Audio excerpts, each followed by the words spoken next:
तुम्हारे लक्ष्य के अलावा जिस पर भी तुम्हारा ध्यान है वही तुम्हारा परम शत्रु है। जी हाँ, हिंदी साहित्य वस्तुनिष्ठ में आपका हार्दिक स्वागत एवं अभिनंदन। शुरू करते हैं यूजीसी नेट उपन्यास मेला आंचल प्रश्न संख्या 16 से। मेला आंचल के संदर्भ में सही कथन। इसमें पूर्णिया जिले के मेरीगंज गांव को केंद्र बनाया गया है। इसमें पूर्णिया जिले के मेरीगंज गांव को केंद्र बनाया गया है। यह गांव तेराहट स्टेशन से 7 कोस पूर्व में स्थित है। गांव के पूर्व में कमला नदी की धारा बहती है। मेला आंचल का प्रकाशन वर्ष 1954। मेरीगंज नाम पड़ा मार्टिन साहब की मैम मेरी के नाम पर।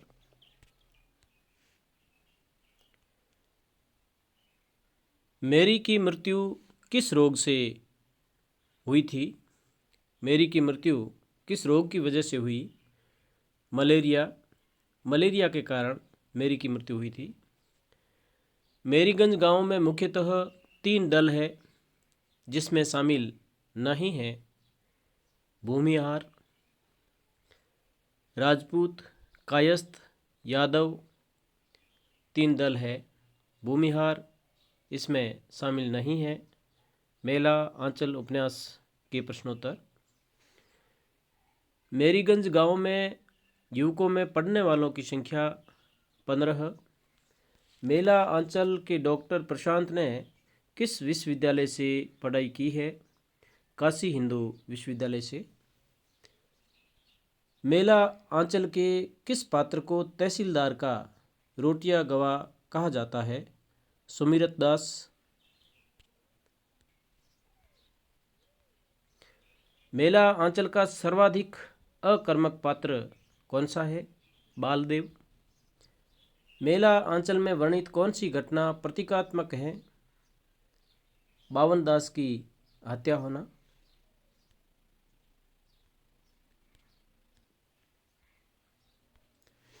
रेणु ने मेला आंचल की भूमिका में मेरीगंज को क्या माना है? पिछड़े गांवों का प्रतीक। मेला आंचल में प्रशांत शरत बाबू ने उपन्यासों की नारी किसे कहा है? ममता को। मेला आंचल में प्रशांत शरत बाबू ने उपन्यासों की नारी किसे कहा है? ममता। मेला आंचल में कौन सा पात्र हमेशा सुपारी चबाता रहता है? भगवान भगत। मेला आंचल उपन्यास में डॉक्टर प्रशांत किस विषय पर शोध करना चाहते हैं? मलेरिया पर। मेला आंचल उपन्यास में डॉक्टर प्रशांत और कमली एक दूसरे से प्रेम करते हैं। कमली किस रोग की वजह से बेहोश हो जाया करती है? हिस्टीरिया से।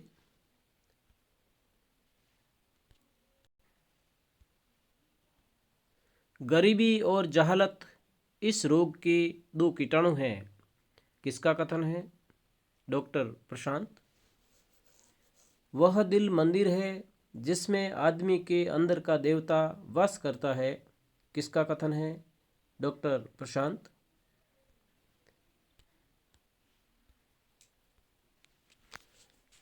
मैं प्यार से खेती करना चाहता हूँ। आंसू से भीगी हुई धरती पर प्यार के पौधे लहराएंगे। मैं साधना करूँगा। ग्रामवासिनी भारत माता के मेले आंचल तले। किसका कथन है? डॉक्टर प्रशांत का। मैं प्यार से खेती करना चाहता हूँ। आंसू से भीगी हुई धरती पर प्यार के पौधे लहराएंगे। मैं साधना करूँगा। ग्रामवासिनी भारत माता के मेले आंचल तले। किसका कथन है? डॉक्टर प्रशांत। प्यारे भाइयों, आप लोग जो आंदोलन किए हैं वह अच्छा नहीं है। अपना कान देखे बिना कौवा के पीछे दौड़ना अच्छी बात नहीं। किसका कथन है? बालदेव। कोई रिसर्च कभी असफल नहीं होता है डॉक्टर। तुमने कम से कम मिट्टी को तो पहचाना है। मिट्टी और मनुष्य से मोहब्बत छोटी बात नहीं, किसका कथन है? ममता का।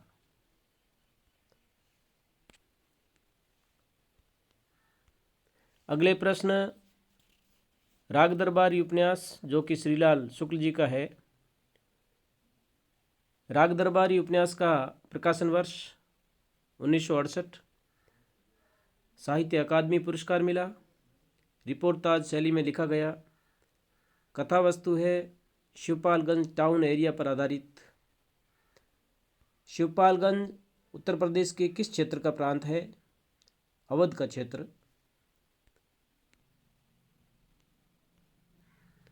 वैद्य जी किस उपन्यास के प्रमुख पात्र है? राग दरबारी।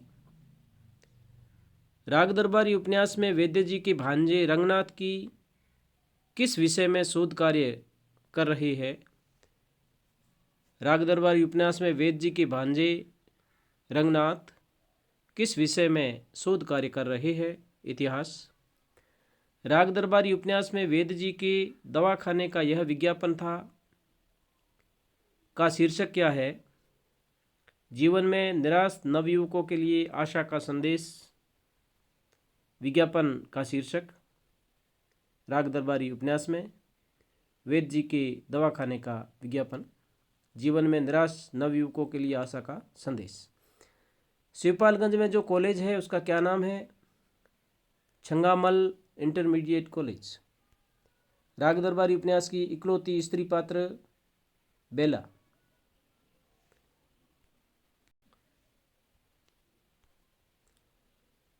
शनिचर वैद्य जी का नौकर है, इसका असली नाम क्या है?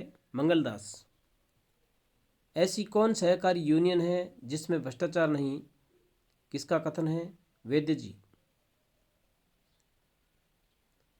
ऐसी कौन सी सहकारी यूनियन है जिसमें भ्रष्टाचार नहीं, किसका कथन है? वैद्य जी का।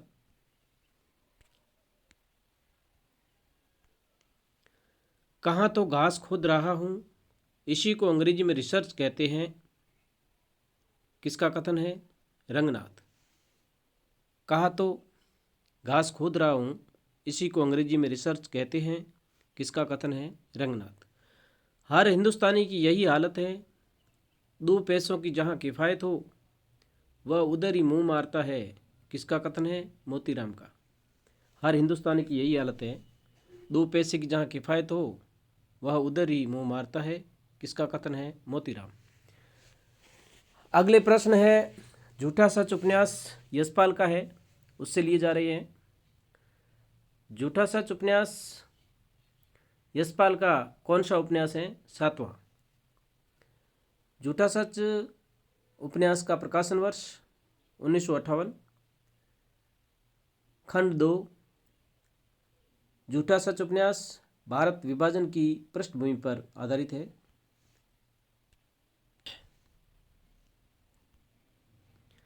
झूठा सच उपन्यास की प्रथम खंड का शीर्षक वतन और देश। झूठा सच उपन्यास की दूसरे खंड का शीर्षक देश का भविष्य। पहले खंड का शीर्षक वतन और देश, दूसरे खंड का शीर्षक देश का भविष्य। झूठा सच की तारा का विवाह किससे होता है? झूठा सच उपन्यास की जो पात्र तारा है उसका विवाह किससे होता है? सोमराज से। प्रश्न तुम्हारी नौकरी का नहीं सम्मान का है। झूठा सच उपन्यास में यह कथन किसका है? प्राणनाथ का। 15 अगस्त को जब देश आज़ाद हुआ तब जयदेवपुरी किस शहर में थे? नैनीताल। किसने यशपाल के झूठा सच उपन्यास को एपिक ऑफ द एज कहा है? नगेंद्र। किसने यशपाल के झूठा सच उपन्यास को एपिक ऑफ द एज कहा है? नगेंद्र ने। झूठा सच उपन्यास के पात्र तारा प्रगतिशील लड़की, जयदेवपुरी मध्यम वर्ग का प्रतिनिधि, प्राणनाथ अर्थशास्त्र का प्रोफेसर, सोमनाथ आवारा लड़का। अगला उपन्यास है तमस। तमस उपन्यास भीष्म साहनी का है।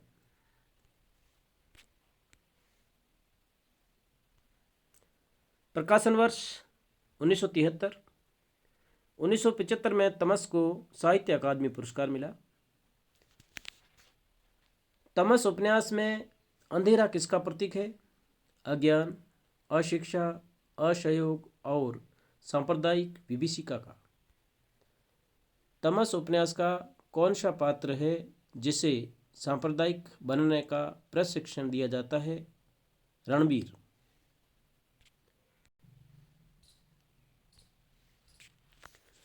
तमस कुल कितने दिनों की कहानी को लेकर बुना गया उपन्यास है?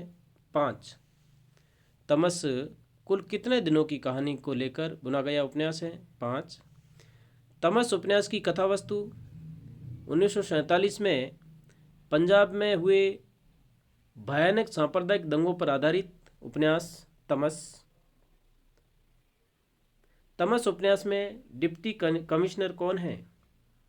तमस उपन्यास में डिप्टी कमिश्नर कौन है? रिचर्ड। मानस का हंस का प्रकाशन वर्ष 1972। मानस का हंस अमृतलाल नागर का उपन्यास है। प्रकाशन वर्ष 1972।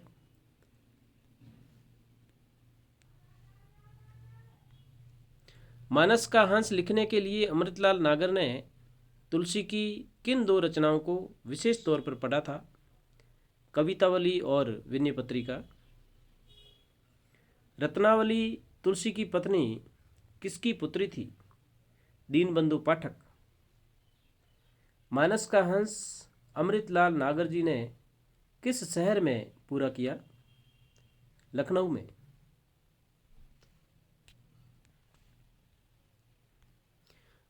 मानस के हंस में लिपिक का क्या नाम है? भगवंत प्रसाद पांडे। अगला उपन्यास है जिंदगी नामा। जिंदगी नामा उपन्यास कृष्णा सोबती का है। खन को जीवन का पर्याय मानने वाली कृष्णा सोबती की कलम से उत्तरा एक उपन्यास जो सचमुच जिंदगी का पर्याय है। यह कथन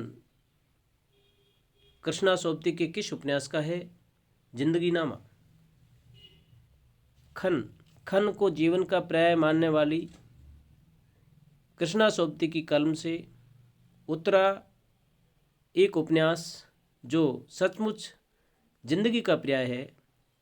यह कथन कृष्णा सोबती के किस उपन्यास का है? जिंदगी नामा।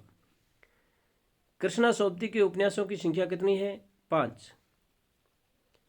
कृष्णा सोबती जिंदगी नामा उपन्यास 1980 में साहित्य अकादमी पुरस्कार मिला। 2017 में ज्ञानपीठ पुरस्कार से सम्मानित। कृष्णा सोबती को 2017 में ज्ञानपीठ पुरस्कार मिला।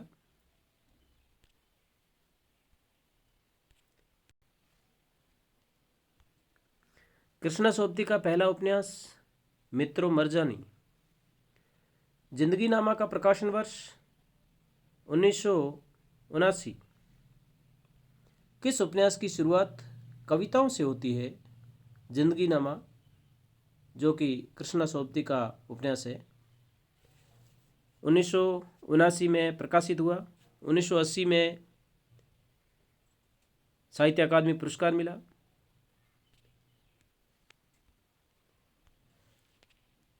अगला उपन्यास है आपका बंटी जो कि मनु भंडारी का उपन्यास है। मनु भंडारी। आपका बंटी उपन्यास किस पत्रिका में धारावाहिक के रूप में प्रकाशित हुआ? हंस। आपका बंटी उपन्यास के संदर्भ में सही कथन मनु भंडारी का बाल मनोवैज्ञानिक उपन्यास है।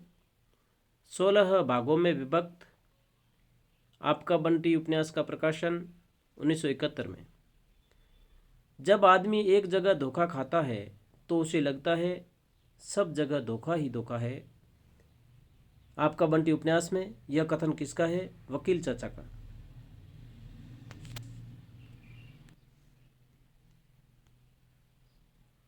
अच्छा प्रेम।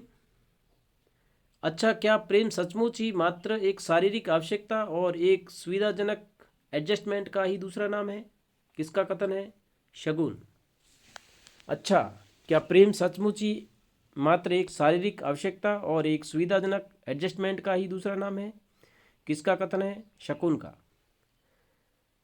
आपका बंटी की कथा वस्तु, अवांछित तनाव से तलाक की समस्या, शहरी जीवन के दिखावटी प्रेम का चित्रण, दाम्पत्य तनाव का असर बच्चे पर।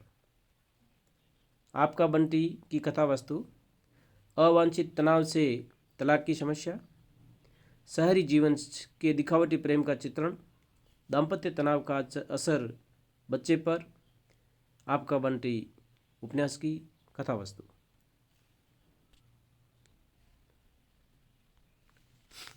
आपका बंटी स्वातंत्र्योत्तर भारतीय समाज में बदले हुए स्त्री पुरुष संबंधों के परिप्रेक्ष्य में विच्छेद की त्रासदी को बच्चे की दृष्टि से देखने का प्रयास है।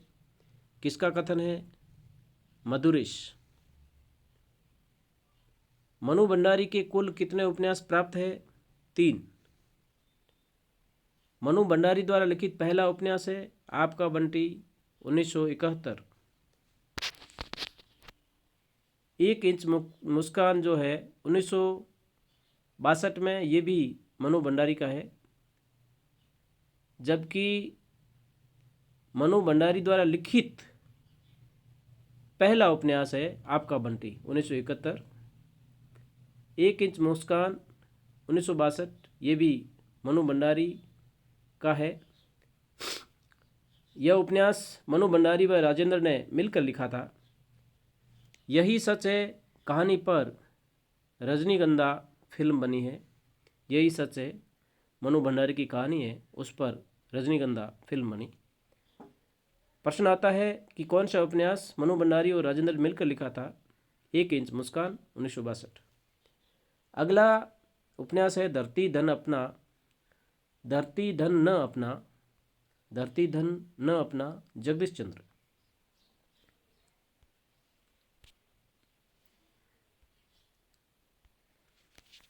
धरती धन न अपना उपन्यास जगदीश चंद्र। प्रश्न नंबर 80। मेरा यह उपन्यास मेरी किशोरावस्था की कुछ अविस्मरणीय स्मृतियों और उसकी दामन में छिपी एक अदम्य वेदना की उपज है। यह कथन किस उपन्यासकार के द्वारा कहा गया है? जगदीश चंद्र द्वारा। धरती धन न अपना उपन्यास में यह कथन कहा गया है, मेरा यह उपन्यास मेरी किशोर अवस्था की कुछ अविस्मरणीय स्मृतियों और उसकी दामन में छिपी एक अदम्य वेदना की उपज है। यह कथन जगदीश चंद्र का है। धरती धन न अपना के संदर्भ में सही कथन। पंजाब के होशियारपुर जिले के दुआब क्षेत्र के घोड़ेगहा गांव के दलित समाज पर केंद्रित है।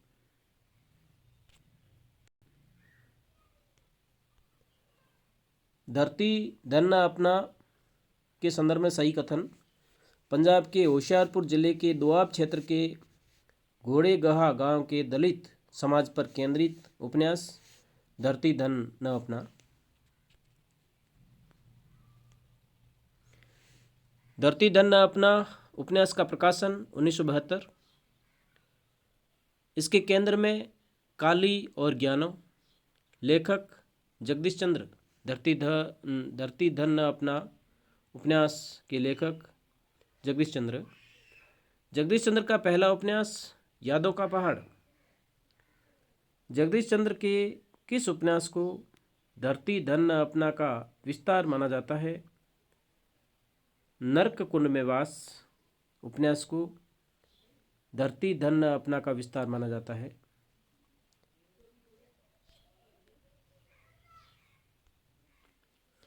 मेरा किशोर मन बंधनों की इस झीनी सी दीवार को तोड़कर हरिजनों की छोटी छोटी शीलन भरी अंधेरी कोठरियों में छिपे रहस्यों को जानने के लिए हरदम व्यग्र रहता था।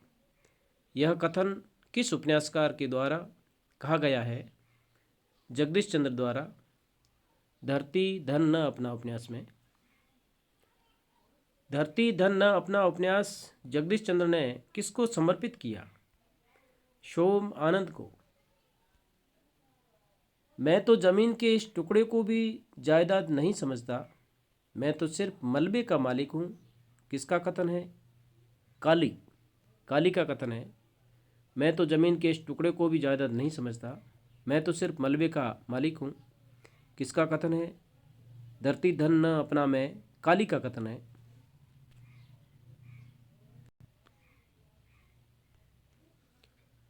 किसका पिता मारवा गांव का चर्चित पहलवान भी था? काली का। ब्याह के बिना जिंदगी भी सुलगती लकड़ी की तरह है, जिसमें सिर्फ धुआं निकलता है। वह आंखों में आंसू तो ला देता है, लेकिन गरमाइश नहीं पहुंचाता। किसका कथन है? धरती धन न अपना उपन्यास में यह कथन किसका है? मिस्त्री का। ब्याह के बिना जिंदगी भी सुलगती लकड़ी की तरह है, जिसमें सिर्फ धुआं निकलता है। वह आंखों में आंसू तो ला देता है, लेकिन गरमाइश नहीं पहुंचाता।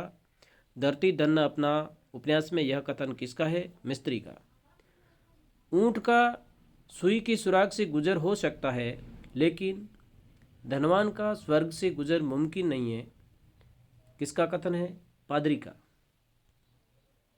जिस तरह बड़ी मछली छोटी मछली को खाती है, उसी तरह बड़ा तबका छोटे तबके को एक्सप्लॉइट करता है। किसका कथन है? बिशनदास। जिस तरह बड़ी मछली छोटी मछली को खाती है, उसी तरह बड़ा तबका छोटे तबके को एक्सप्लॉइट करता है। किसका कथन है? बिशनदास।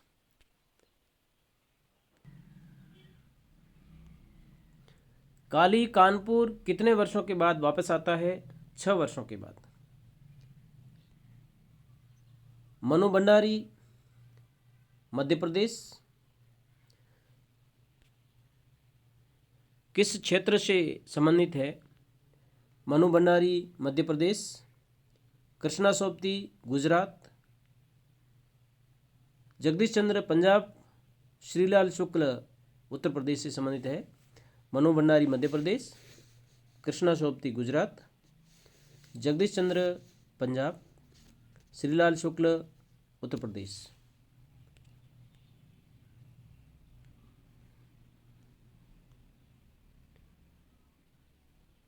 धरती धन अपना के लेखक का ननिहाल किस गांव में बीता? धरती धन न अपना के लेखक का ननिहाल किस गांव में बीता? रलहन पंजाब में। रलहन गांव है पंजाब में, इसमें जगदीश चंद्र का ननिहाल बीता। ज्ञानों के संदर्भ में सही कथन। ज्ञानों के संबंध में सही कथन। काली की प्रेमिका, जसो की पुत्री, मंगू की बहन। ज्ञानो है जो कि काली की प्रेमिका है, जसो की पुत्री है, मंगू की बहन है। धरती धन न अपना की विषय वस्तु छुआछूत और अपमानित मानवता, दलित स्त्री शोषण, जाति व्यवस्था का धार्मिक आधार। धरती धन न अपना की मुख्य विषय वस्तु छुआछूत और अपमानित मानवता, दलित स्त्री शोषण, जाति व्यवस्था का धार्मिक आधार। अगला प्रश्न है सही कथन, सत्य कथन। आपका बंटी 1971। यह उपन्यास विच्छेद की त्रासदी में पिस रहे एक बच्चे को केंद्र में रखकर लिखा गया था। आपका बंटी मनु भंडारी का उपन्यास। 1 इंच मुस्कान मनु भंडारी और उसके पति राजेंद्र यादव ने मिलकर लिखा। महाभोज 1979। यह उपन्यास नौकरशाही और राजनीति में व्याप्त भ्रष्टाचार के बीच आम आदमी की पीड़ा को उद्घाटित करता है। धरती धन न अपना उपन्यास को धरती के दुखियारों का सामाजिक आर्थिक दस्तावेज किसने कहा है? महत्वपूर्ण प्रश्न है। धरती धन न अपना उपन्यास को धरती के दुखियारों का सामाजिक आर्थिक दस्तावेज किसने कहा? रमेश कुंतल मेघ ने।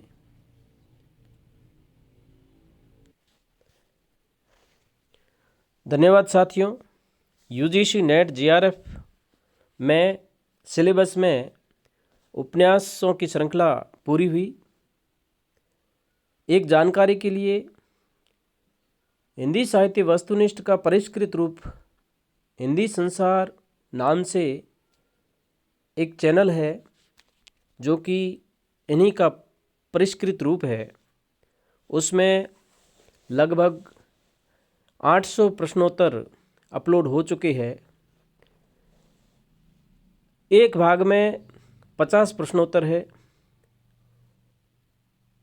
और लगभग 16 भाग अपलोड हो चुके हैं। आपको अगर PDF चाहिए तो 7878 120997 पर फ़ोन करें, आपको उचित जानकारी मिल जाएगी और आपको PDF भी अवेलेबल करा दी जाएगी। धन्यवाद।